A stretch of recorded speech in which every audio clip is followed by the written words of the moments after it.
he will have been studying in Leiden University for 2 years by the end of 2020. Jadi dia akan sudah sedang belajar di Leiden University, di Universitas Leiden selama 2 tahun pada akhir tahun 2021.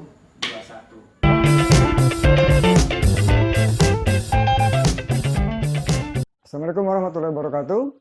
Ketemu lagi dengan saya Ayatul Humaini di channel AHA Entertainment. Masih membahas tentang tenses yang ke-12, yaitu Future Perfect Continuous Tense, ya, atau Future Perfect Progressive Tense. Nah, apa bedanya dengan yang tenses kemarin yang 11, yaitu Future Perfect Tense? Nah, kalau Future Perfect Tense untuk menyatakan suatu kegiatan atau kejadian atau tindakan yang akan sudah selesai dilakukan pada masa yang akan datang. Nah, kalau tenses ini yaitu menyatakan suatu kegiatan atau kejadian atau peristiwa atau tindakan yang akan sudah sedang berlangsung atau sedang dilakukan pada waktu atau dalam jangka waktu tertentu di masa yang akan datang. Misalnya begini. Misalnya kita akan menyatakan bahwa besok jam 9 misalnya kita sudah sedang membaca buku selama 2 jam. Jadi besok dari jam 7 misalkan sampai jam 9 itu kita baca buku. Nah, berarti ketika kita mau mengungkapkan bahwa besok jam 9 saya sudah sedang membaca buku selama 2 jam. Karena kita sudah mulai dari jam 7 sampai jam 9 itu masih sedang belajar. Berarti sudah sedang dilakukan, tapi waktunya yang akan datang besok jam 9. Nah, itu maksudnya ya.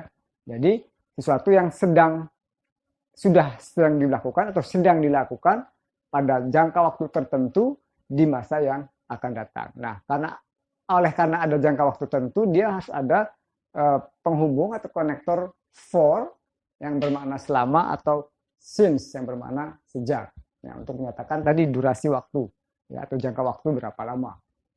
Nah, rumusnya sama dengan tadi, dengan yang future perfect ada subject will have. Nah, tapi ke belakangnya tidak gunakan verb 3 tapi gunakan been, kemudian verb 1 plus ing plus object. Ciri future-nya di will, perfect-nya have, continuous-nya ada been atau to be, verb 1 ing, ya, plus object. Nah, jadi semua saja gunakan will have, kemudian ada to be. Ini wajib ada ya, ada been, verbnya verb 1 plus ing. Objek opsional, boleh ada, boleh juga tidak ada. Nah, kemudian untuk membuat kalimat pertanyaan, sama dengan tenses yang sebelumnya, tinggal will-nya dikedepankan. Will, subject, have, been, verb 1 plus ing plus object. Jadi yang ke depan hanya auxiliary will, ya, tidak will have, ya. Jadi hanya satu auxiliary saja. Negatifnya subjek yang dikedepankan lagi, kemudian will, not, have, been, verb 1, ing plus object.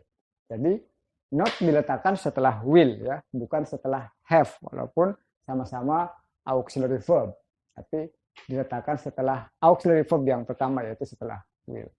Nah, keterangan waktunya sama dengan keterangan future perfect tense yang tenses yang ke-11 kemarin, yaitu ada by the time yang bermakna ketika, yang diikuti dengan klausa biasanya subject plus verb.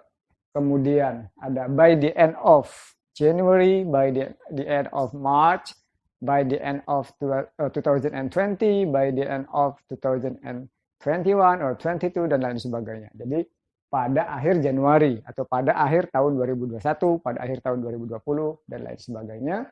Kemudian ada keterangan waktu by next week, pada minggu depan. By next month, pada bulan depan. By next year, pada tahun depan. Dan lain sebagainya. And then by 6 o'clock AM, ya, atau by 9 o'clock PM. Pada jam 6 pagi, atau pada jam 9 pagi, atau pada jam 7, jam 12, dan lain sebagainya. Oke? Kita lihat contohnya. He will have been studying in Leiden University for 2 years by the end of 2020. Jadi dia akan sudah sedang belajar di Leiden University, di Universitas Leiden selama 2 tahun pada akhir tahun 2021. 2021. Jadi kita menjelaskan bahwa dia akan sedang belajar di Leiden. Jadi berarti sudah dimulai dari 2019. Dan 2021 itu berarti sudah 2 tahun dan sedang berlangsung. Jadi pada akhir 2021 sudah berjalan selama 2 tahun, sudah sedang berlangsung. Jadi kalimatnya, he will have been studying in Leiden University for 2 years by the end of 2020. Pertanyaan tinggal dibalik, will he have been studying in Leiden University for 2 years by the end of 2021? Jawabannya, kalau ya, yes he will. Kalau no, no he won't. Negatifnya, he will not or he won't have been studying in Leiden University for 2 years by the end of 2020. Okay, understand? Contoh yang lain, Tirta will have been reading a book for 1 hour by the time Sezan comes tomorrow. Jadi Tirta akan sedang membaca buku selama 1 jam pada saat atau ketika Sezan datang besok. Jadi besok pas Sezan datang, Tirta itu sudah baca buku, sudah dimulai dari 1 jam yang lalu sampai Sezan datang. Jadi karena waktunya akan terjadi besok, sedang berlangsung, dia memang sedang baca tuh selama 1 jam. Jadi misalkan jam 9 Sezan datang. Dan jam 8 itu Tirta sudah mulai belajar. Oke, contoh kedua.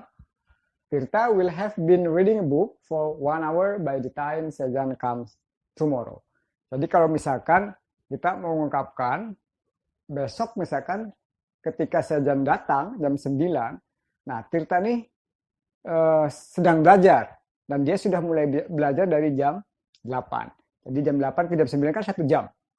Nah, berarti sedang berlangsung, masih sedang belajar, dan sudah dimulai dari jam 8, tapi jam 9 masih sedang berlangsung. Dan kejadiannya besok. Jadi kalimatnya, Tirta will have been studying for 1 hour by the time Sezan comes tomorrow.